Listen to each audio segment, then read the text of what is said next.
Hi, this is Jim from Safety Wars. Before we start the program, I want to make sure everyone understands that we often talk about OSHA and EPA citations, along with some other regulatory actions from other agencies, legal cases, and criminal activity. Everyone is innocent until proven guilty in a court of law. Proposed fines are exactly that, and they are often litigated, reduced, or vacated. We use available public records, news accounts, and press releases. We cannot warranty or guarantee the details of any of the stories we share, since we are not directly involved with these stories, at least not most of the time. Enjoy the show. This show is brought to you by Safety FM. And from the border of liberty and prosperity, where's my mouth today? And the highway to the north. This is Safety Wars for Friday.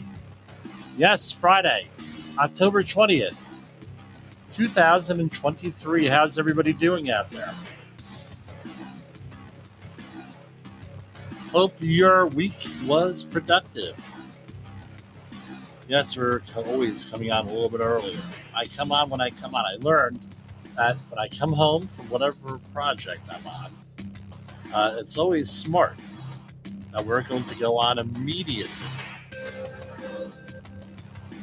And let me get the timer on.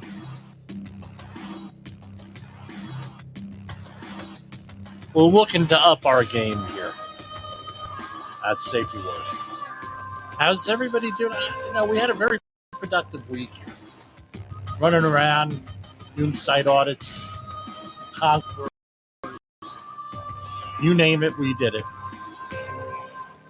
Industrial hygiene this week. It was great. A little bit of training. Well, this is what I spent a couple of hours doing today. We have a training schedule for a new client for the remainder of 2023 and going into 2024. I like to have all of the safety meetings done towards the end of November. We are able to schedule everything. A lot of our clients are mobile crews. They hand them a book of safety meetings, safety resources, and they cycle them through the whole year there, right? Then they get them back, and everything is great. So if you're in a third-party audit program, and there's two main ones out there. So back in the day, we used to go and we used to have to review health and safety plans, and we would have to go and review, insurance paperwork. We'd have to review all different types of stuff, right? The normal stuff, OSHA 300 log, accidents and incident reports, and then we would have to make a determination, check bad or check we need more information. And there were two primary, and there are more. There are two primary universes that I deal with, and with this, and they require you enter in. This is the type of company I have, and therefore we're going to need these types of sections. Your safety plan, and you write up each section, and then you submit them. You also have to do training with every one of those sections, and typically companies, in my experience, could have anywhere from 25 to 40 different areas in the safety plan that they have to give training on. If only that's even a safety meeting. And that's in addition to all the OSHA training out there and outreach training, which we all know is not a certification if you listen to us on the last program. So we go out there, we do that. That's one of our services out there. So if you need help in one of these third-party auditing programs, we're your company. 845-269-5772 or jim@safetywars.com. We'll get you on board at a reasonable rate. What I find funny is that when you submit those plans are not necessarily OSHA compliant. So you need to make sure that they're OSHA compliant and not only compliant to that third party evaluator. That's one of those traps that you can get caught in if you're not careful. And we try to be very careful here. What else are we doing here? I promoted this yesterday, and I could not get on the air last night due to circumstances well beyond my control. We had the 22nd anniversary of the Anthrax, well, my involvement, at least, in the Anthrax attacks for NBC and CBS. I really can't go into what happened there, but I think, you can Google it. There's a lot of stuff out there that is in the public record, a lot of stuff that wasn't supposed to be in the public record, but is in the public record, and everything else with that. What are the lessons learned? That's the important thing. The lessons that I learned in this whole process was that the government was not prepared for something like this, dealing with biological agents. And one of the things with biological agents or pathogens, we'll use the correct terminology, right? Pathogens are things that impact human health, right? Microorganisms, right? Bacteria, fungi, viruses. We're all virologists after COVID. And prion, which is a little bit debatable, and other microorganisms. So those are the 5 basic ones. And what we learned was that we're not prepared for that in this country. I don't know if you can prepare for it, but we could be better prepared. And trying to explain biological hazards to the general public is problematic. We found that out during COVID. So over a 10-year period, I was running the news, and I didn't have this platform here on Safety FM that Jay Allen had offered me. And we did not have the wherewithal to do all this stuff, got involved in stuff. I wasn't as professional as I am today. And I know everybody's laughing there on a Friday night. But what the idea was we're not prepared. We need to get prepared. And I spent a long time trying to do that, spread the message. People that you heard of in the news, in politics. I ran for office twice. Couldn't get, oh, well, you don't know what you're talking about. And then what happens? We had subsequent emergencies after that, including an Ebola scare, SARS, MERS, some other stuff happened in there, Ebola. And then in 2019, starting in August, I said, August, September, that time frame, something's weird here going on, guys. And we had heard about some of this stuff, reports coming out of China from our friends there over at Coast to Coast AM. I'll give them a plug, and a couple of other online sources, that there's this new virus coming out. There's something going on there. And because of our prior experience with China and the way that they control things over there, and by the way, we're going to be talking more about politics as we go along here, because we got a lot of people very interested in politics on here. Not allowed to endorse anyone. I'm going to avoid doing that, but we will cover some stuff. Our political episode on September 27th was very highly rated, and we're going to continue on with that. One of the highest rated episodes we ever had in 3 weeks, in a 3-week time frame. But anyway, I digress. I just started looking weird. We said, hey, why is this happening here? We have all this PPE dissipating. It wasn't available. First, it was starting with the respirators, N95, filtering face piece respirators. Then it went on to something more than that. It went on to gloves, surgical gloves, protective suits. And then it went into disinfectants. And then people were using alternatives to disinfectants. For example, Polish potato alcohol, which was like 190 proof. Everclear was the other one, the Americanized version or the Western version of that. And I said, man, this is bad. So I went out and I ordered a whole bunch of stuff. I broke out and did an inventory of all of the respirators I had because I was prepared for Ebola.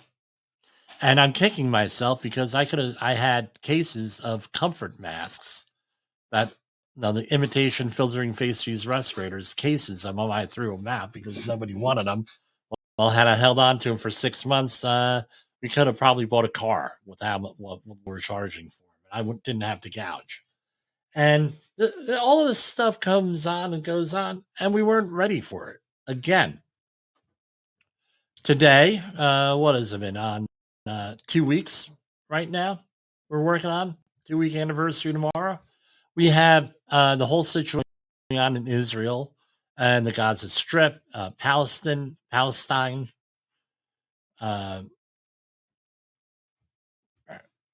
We had the other Palestine, Ohio. Now we have Palestine in the Middle East going on.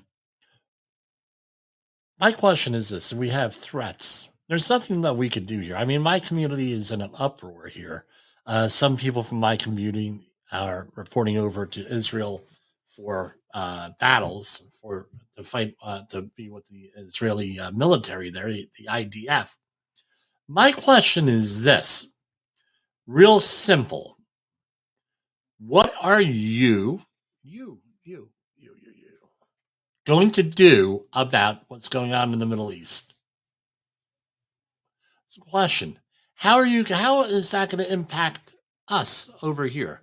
We're already getting, other than, okay, we had the president on the nice speech last night, reportedly one of his best speeches to date by some sources, asking for $100 billion. But is this really a money issue? Are we just going to go and throw money at an issue and hope that it does something?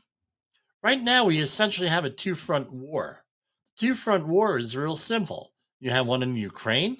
You have one in now Israel on the Gaza Strip and Palestine. Those are the two that we know of. But there are other hot spots that we don't know of that aren't really getting the news coverage, like North Korea out there. Do we have the resources as a nation to do all of this? I'm not saying become isolationists, but all that money that we spent here in the last 15 years, okay, what about my lifetime, 50 years, basically 1973.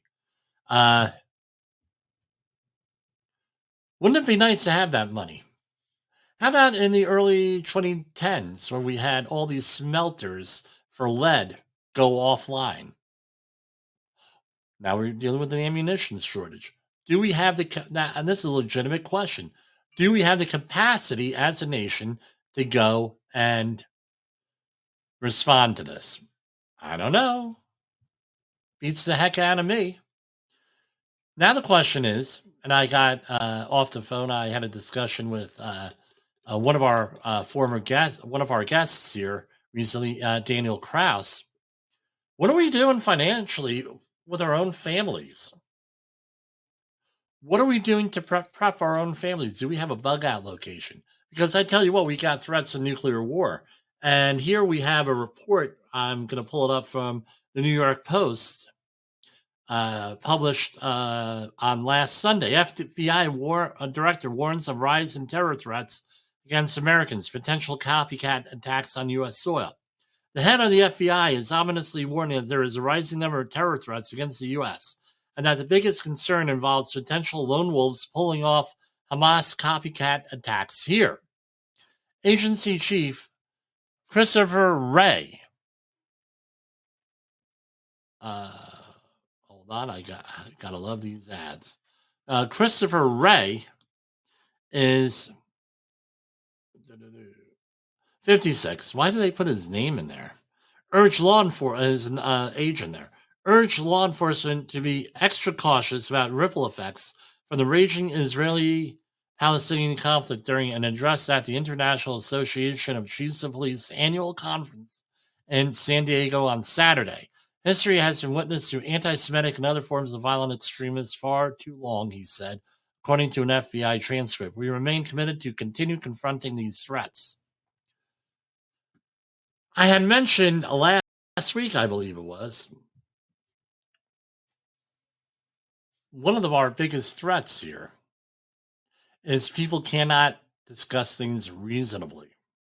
We've always heard, do not talk about politics, do not talk about religion, do not talk about money. We always heard back in the day, don't talk about sex lives, but guess what? Yeah, everyone's got their sex life out there, it seems, except for me. Believe me, And it's no, my brother Eric and I had a conversation one time. He says it's amazing what people will tell you about their sex lives. So God forbid they tell you about their finances or politics, right? But what ends up happening here is this: we had, and it was evident to me when I was working in politics, anti-Semitism like you would not believe in this country. Not talked about, except by groups like the Anti-Defamation League, ADL, some of the other groups out there. Not really talked about. Now, all of a sudden, we have this situation going on in Israel.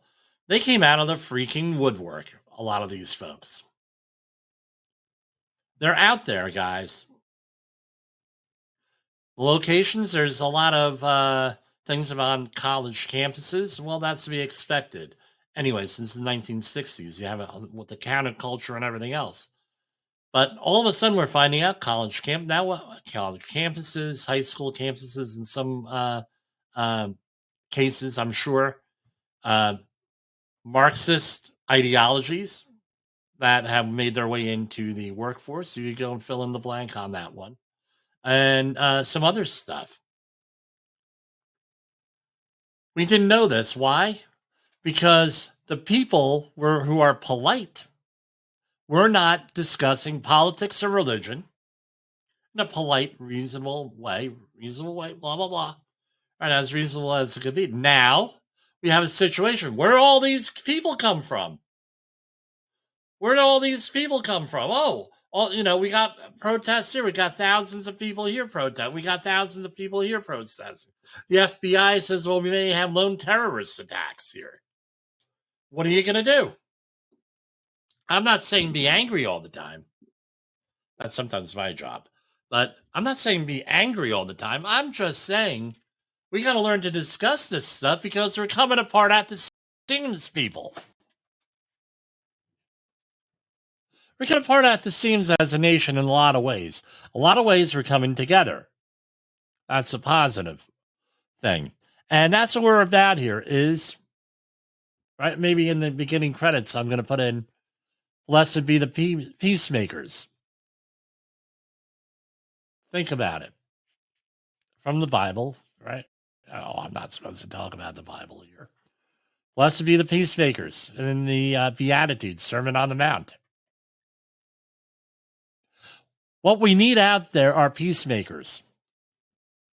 Now we could continue to rely on the government to do this. We could go out there and continue to rely on someone else to do it. I'm going to challenge my audience out there, my loyal audience. I'll say that. I have some very loyal listeners to go out there and be peacemakers. One of the ways that we're doing that in the workplace, human organizational performance, restorative things going in there. Get companies, people working together, not being at each other's throats. That's how we're going to do that. And that's something we could do. And if we could do it, then our leaders are going to have to eventually listen. But it has to start with us doing that. So are you with me? I tell you what, we need to be together on this. And I can't change the world, some people say. And my counter to that is this. I can, and you can, communicate the message that's going to change the world. That's what you could do. You can support programs like Safety FM. You could support community groups looking to make things better, to empower people, to educate people, to help people, keep people safe. We all have something to contribute to that. No, all is not bad.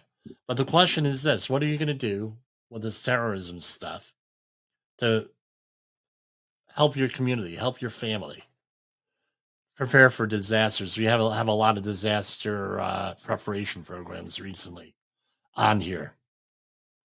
And sure enough, if we have a nuclear bomb going off, believe me, if I can get on the air, we'll be talking about what you can do.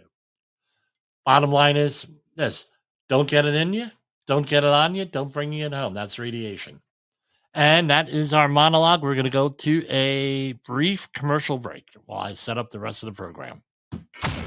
In the professional safety community, communication and planning are just a few keys to your program's success. The question many practitioners have is, where do I start? Dr. Jay Allen, the creator of the Safety FM platform and host of the Rated R Safety Show, has built a global foundation to help you along the way. Go to safetyfm.com and listen to some of the industry's best and most involved professionals, including Blaine Hoffman with the Safety Pro, Sam Goodman with the Hop Nerd, Sheldon Primus with the Safety Consultant, Jim Pozell with Safety Wars, Emily Elrod with Unapologetically Bold, and many others. Individuals, we can do great things, but as a team, we become amazing. Dial into safetyfm.com today and surround yourself with a powerful force of knowledge and support.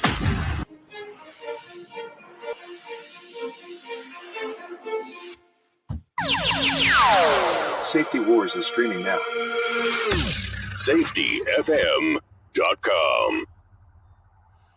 Here, we're going to go through our OSHA news releases for the week. U.S. Department of Labor investigation finds ADM failed to inspect. Let me remind everybody, everyone is innocent until proven guilty, number one. Number two, a lot of these things are vacated, negotiated, litigated, and everything else. So this is proposed penalties with this, and with this could go any way possible. So we're not saying anything real bad. We're just reading open source information off of a government website. A U.S. Department of Labor investigation finds ADM failed to inspect, test critical safety systems. An explosion that injured 3 workers at a Decatur facility. A lack of preventative maintenance on the explosion suppression system of a bucket elevator was a major factor in April 21st, 2023 explosion at Archer Daniel Midland's company's West Plant that resulted in the hospitalization of 3 employees with burns and other injuries and extensive damage to the grain elevator. What were the citations? Total of $324,000 here. What do we got?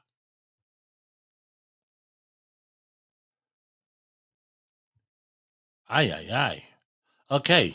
Citation 1, item 1, serious. 1910-272. The employer shall immediately remove any fugitive grain dust accumulations whenever they exceed 1/8 of an inch at priority housekeeping areas pursuant to the housekeeping program, or shall demonstrate and assure through the development and implementation of the housekeeping program that equivalent protection is provided. So grains, carbon, we're looking at flammable dust. Big issue. The employer does not ensure that fugitive grain dust accumulations are removed whenever they exceed. Blah, blah, blah. Okay. All right. And it's a very long 17 instances they found. All right. They have to have a written housekeeping plan that ensures immediately removal of fugitive grain dust. Right. They got them for $12,278.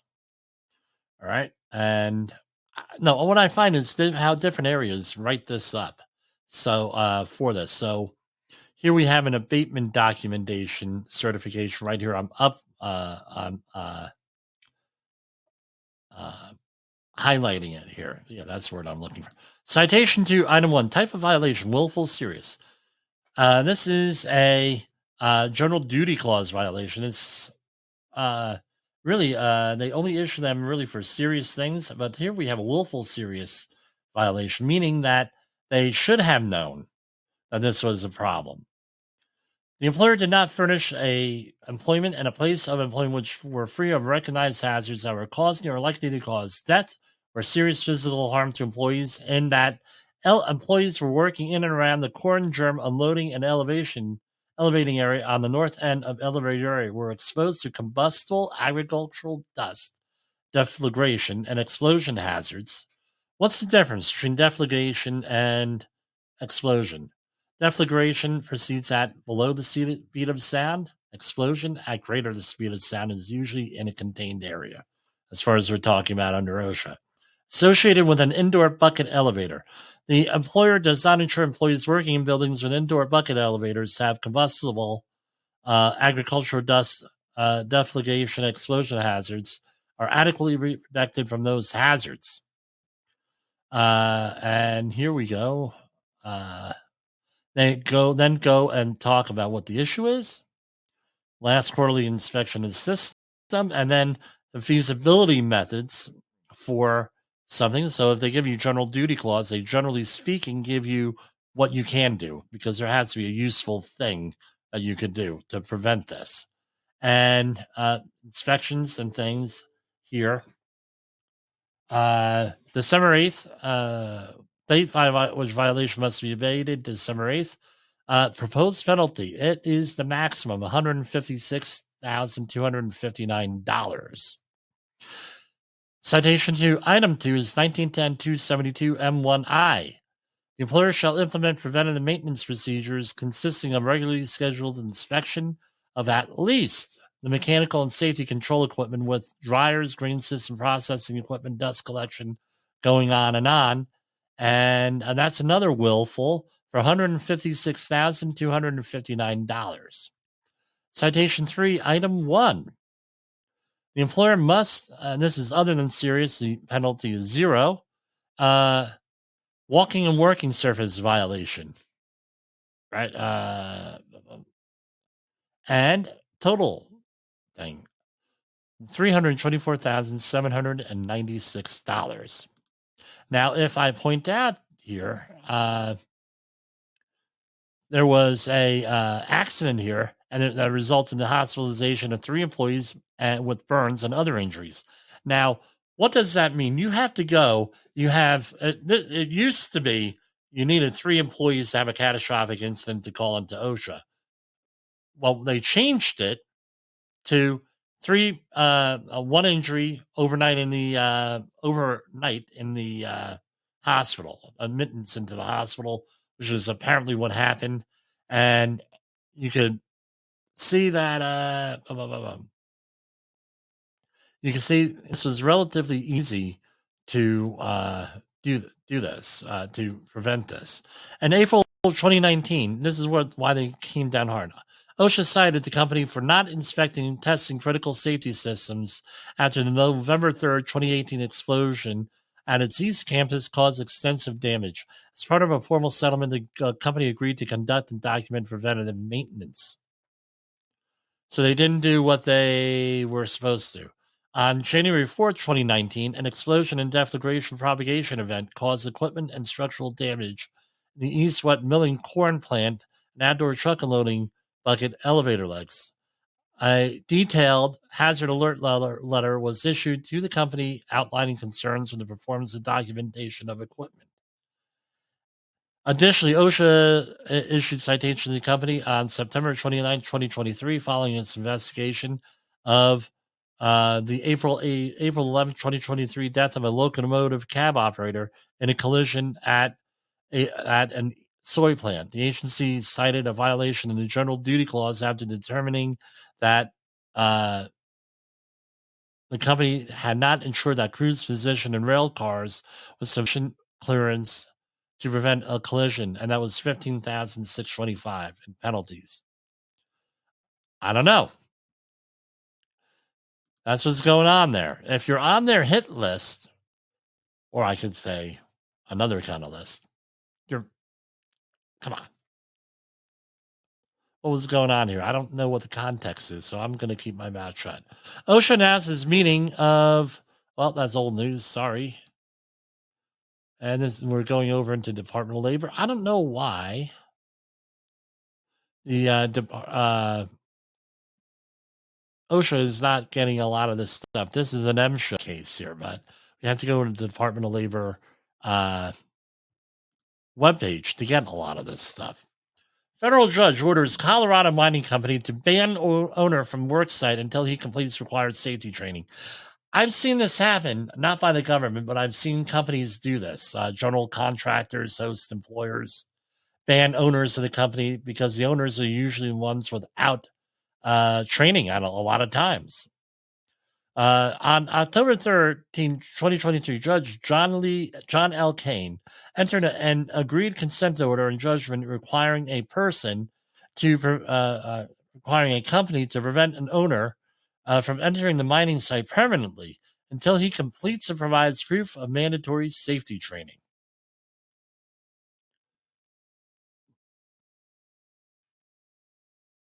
Pretty funny, After an investigation by the Department of Labor's Mine Safety and Health Administration, the mine owner was ordered to stay away from the mining site after MSHA learned that he had failed to comply with mandatory safety training.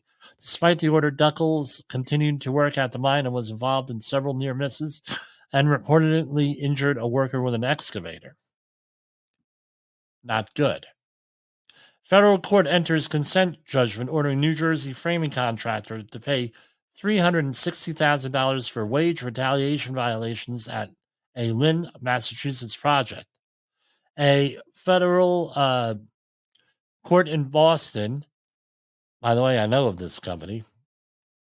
A federal court in Boston has entered in a consent judgment ordering a New Jersey-based framing contractor to pay 61 construction employers over $283,000 in $283,492 in back wages and liquidated damages, and $46,507 in punitive damages to two former employees allegedly fired for cooperating with the U.S. Department of Labor investigators. So I don't know if they were whistleblowers or if they were just answering questions from the DOL. Not a good thing. The department alleged this company tried to avoid paying overtime premiums to certain employees. Specifically, the department found that employers made payments to certain employees, including employees paid by the company's drywall subcontractor and employees paid solely by the drywall subcontractor on behalf of the company for hours in excess of 40 hours work week without the overtime rate required by law. I guess they made them all, I could just imagine, they made them all professional service people, right? Or better yet, independent contractors, 1099. No such thing. Okay, we covered the terrorism threats here, but I'm going to say it again. FBI, I guess you can read this. The FBI statement on Israel-Hamas conflict. And this is from October 18th, and this is from FBI.gov press releases. During the Israel-Hamas conflict, the FBI is continuing to monitor threats both in the U.S. and overseas. As the conflict continues, the FBI has seen an increase in reports of threats against Jewish, Muslim, and Arab communities and institutions. We take all potential threats seriously and are working closely with our law enforcement partners to determine their credibility, share information, and take appropriate investigative action. As always, we encourage members of the public to immediately report anything they consider suspicious to law enforcement. FBI field offices across the country are communicating not with just our law enforcement partners, but also with faith-based organizations and the private sector, among others. To help keep our communities safe, we are talking with leaders of all faiths, including Jewish and Muslim leaders, sharing information and asking them to let us know if they see anything concerning. Through our legal attaché in Tel Aviv, we are working with our Israeli and U.S. embassy partners to identify all Americans who have been impacted to that region, including those who remain unaccounted for, and our victim services specialists are working closely with victims, their families here and abroad. countering terrorism remains the FBI's number one priority, and we will not tolerate violence motivated by hate and extremism. We will continue to do everything in our power to protect the American people and pursue justice for the victims and their families. Okay. Heading on over to some other news.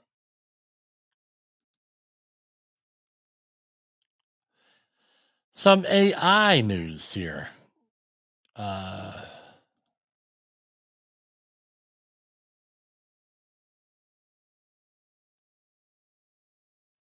Now, along this vein, I'm going to hold off on the AI news. U.S. warns every American aboard. This is from semaphore.com. U.S. From an article by J.D. Capitulo. U.S. warns every American abroad to be cautious. U.S. Department of State issued a rare worldwide caution alert on Thursday, urging any Americans who is overseas to exercise increased caution. Due to increased tensions in various locations around the world, the U.S. said there is also an increased potential for terrorist attacks, demonstration, violent actions against the U.S. The U.S. Embassy in Beirut also urged American citizens Thursday to make plans to leave the country as soon as possible while commercial options are still available. Going on, we recommend that U.S. citizens who chose not to depart prepare contingency plans for emergency situations. That's all I'm saying. Just do it in this country. Israel's Iron Dome risks getting overstretched if war against Hamas widens. Israel's high-tech air defense system, the Iron Dome, risks getting overwhelmed by missile attacks if the escalating war with Hamas and Gaza expands into a wider regional conflict. Okay, they shot down a whole bunch of stuff from a ship yesterday, allegedly over by Yemen, that might have been headed towards the region.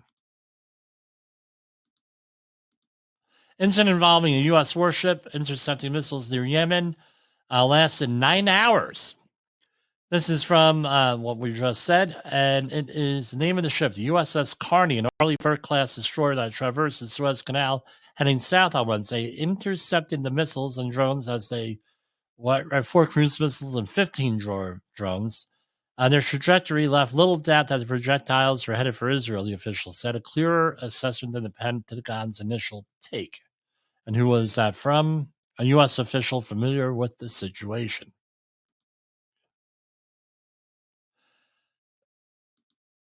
To combat, okay.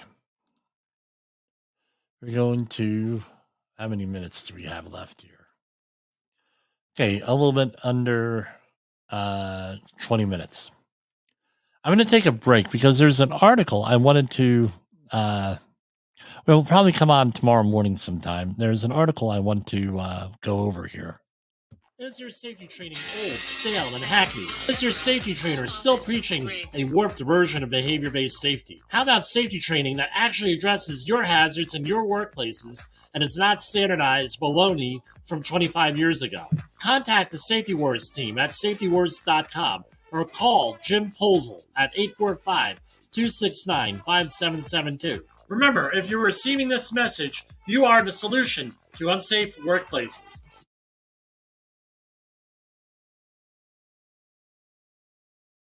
Have you listened or watched the Safety War Show? It does stream live on the radio and on the streamer-emers that we have. So if you have not taken a listen to Jim Posel and what the hell he's doing every evening with Safety Wars, I would strongly encourage you to take a view or take a listen, whichever option is available for you, and take a listen to what the hell he has going on. It will take some deep dives and some information that you might be interested in. Yes, we always get interruptions here. Okay. Let me go for one more, and I gotta get the... This is Safety Wars, broadcasting to our brothers and sisters in the occupied territory of behavior-based safety. Get out your secret decoder ring. Here is your nightly message. How you respond to failure matters. How you respond to failure matters. All right. There was this question that came out on the internet. I'm seeing it on social media, some other stuff. how often, if you're a man, how often do you think of the Roman Empire? All right. And this question was posed to me by, I'll mention her name, Amanda from church a couple weeks ago. And she did as a joke. She said, thought it was bizarre. And my question was, I think about the Roman Empire every day because a lot of our stuff out there goes back to the Roman Empire. That, and I get feeds from archaeology.com. I think that's the name of the website, and a couple of other things on archaeology because that's always been in my interest. And I also get National Geographic, right? Anyway, I was listening to a podcast the other night, not on the Safety FM network, and they commented on what were this is an article. It was originally a number of years ago, 2014, and then it was updated last month in September on history.com. And I'm going to read select parts of this. They give 8 reasons why Rome fell, at least. And again, it's history and it's debatable and people talk about it, but I thought it was very succinct in its description here. Number 1, invasions by barbarian tribes. Most straightforward theory for Western Rome's collapse. Remember, you had Roman Empire, you had the West and the East. All right. Pins the fall on a string of military losses sustained against outside forces. Rome had tangled with Germanic tribes for centuries, but by the 300s, barbarian groups like the Goths had encroached beyond the empire's borders. The Romans weathered a Germanic uprising in the late 4th century, but in 410, the Visigoth king, Alaric, successfully sacked the city of Rome. The empire spent the next several decades under constant threat before Rome was raided again in 455, this time by the Vandals, where we get vandalism from, or vandalism. Finally, in 476, the Germanic leader Odoacer staged a revolt and deposed Emperor Romulus Augustulus. And from then on, no Roman Empire would ever rule from a post in Italy, leading many to cite 476 as the year the Western Empire suffered its death blow, and the Eastern Empire centered in Constantinople, and now also known as the Byzantine Empire by some people, and now called Istanbul, was there. Number 2, economic troubles and over-reliance on slave labor. We don't have slaves in this country, but they did have slave labor there. It was just one of those things. Slave labor. We have people in this country that are essentially slaves. Right, and what happened was they had to import people in. Number 3, and who wrote this article was by Evan Andrews. Number 3, the rise of the Eastern Empire. The fate of Western Rome was partially sealed in the late 3rd century when Emperor Diocletian divided the empire into 2 halves. The Western Empire, seated in the city of Milan, and the Eastern Empire in Byzantium, later known as Constantinople, then Istanbul. The division made the empire more easily governable in the short term, but over time, the 2 halves drifted apart. East and West failed to adequately work together to combat outside threats. The 2 often squabbled over resources and military aid. As the Gulf widened, the largely Greek-speaking Eastern Empire grew in wealth, while the Latin-speaking descended into an economic crisis.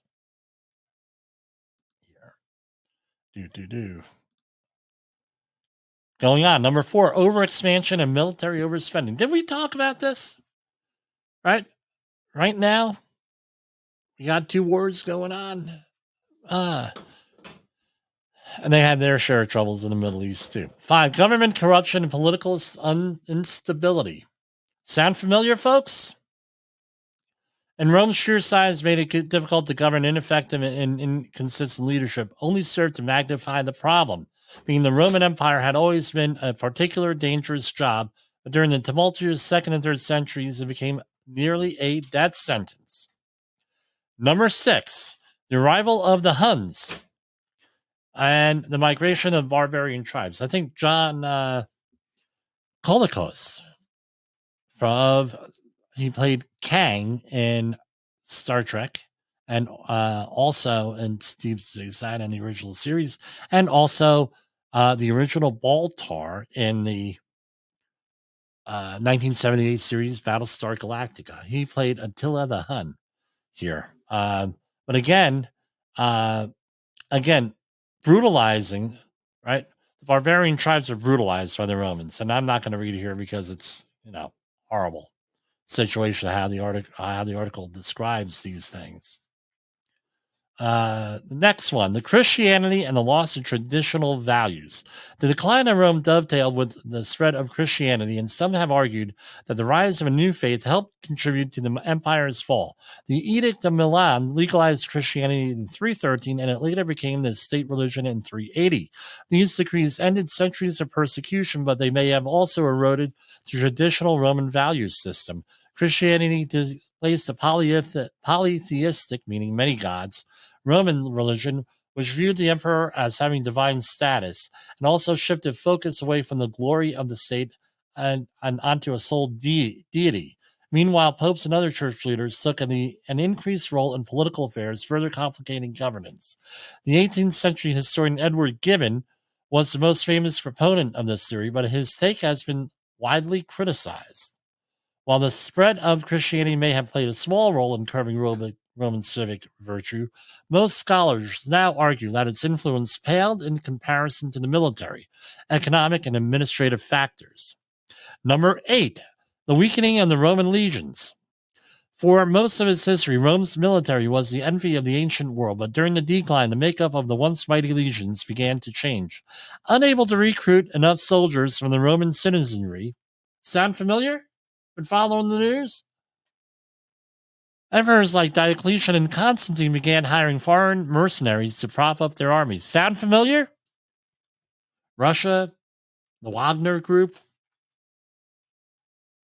This country, we have our share of mercenaries. The ranks of the legions eventually swelled with Germanic Goths and other barbarians, so much so that Romans began using the Latin word barbarus in place of the soldier. While these Germanic soldiers of fortune to be fierce warriors, they also had little or no loyalty to the empire, and their power-hungry officers often turned against their Roman employers. In fact, many of the barbarians who sacked the city of Rome and brought down the Western Empire had earned their military stripes while serving Roman legions. So that goes to your question. Do I think about the Roman Empire? Yeah, I pretty much think about them every day with this. And going back to our opening monologue here, try to be a peacemaker out there. We'll get through this. We're good, strong people here in the West. We'll get through this current crisis, but we need peacemakers out there.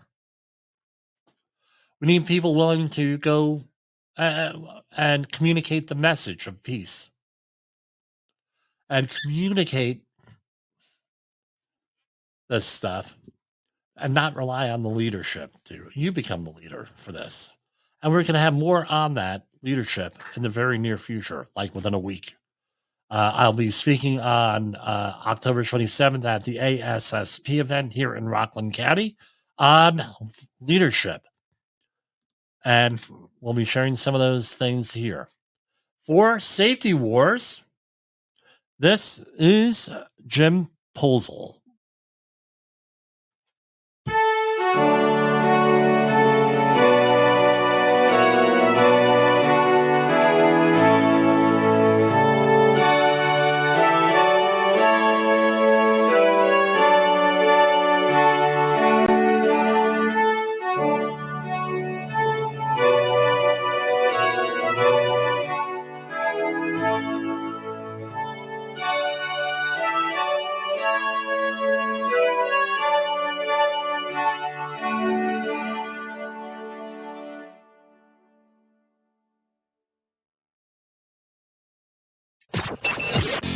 The views and opinions expressed on this podcast are those of the host and its guest and do not necessarily reflect the official policy or position of the company. Examples of analysis discussed within this podcast are only examples. They should not be utilized in the real world as the only solution available, as they are based only on very limited and dated open source information. Assumptions made within this analysis are not reflective of the position of the company.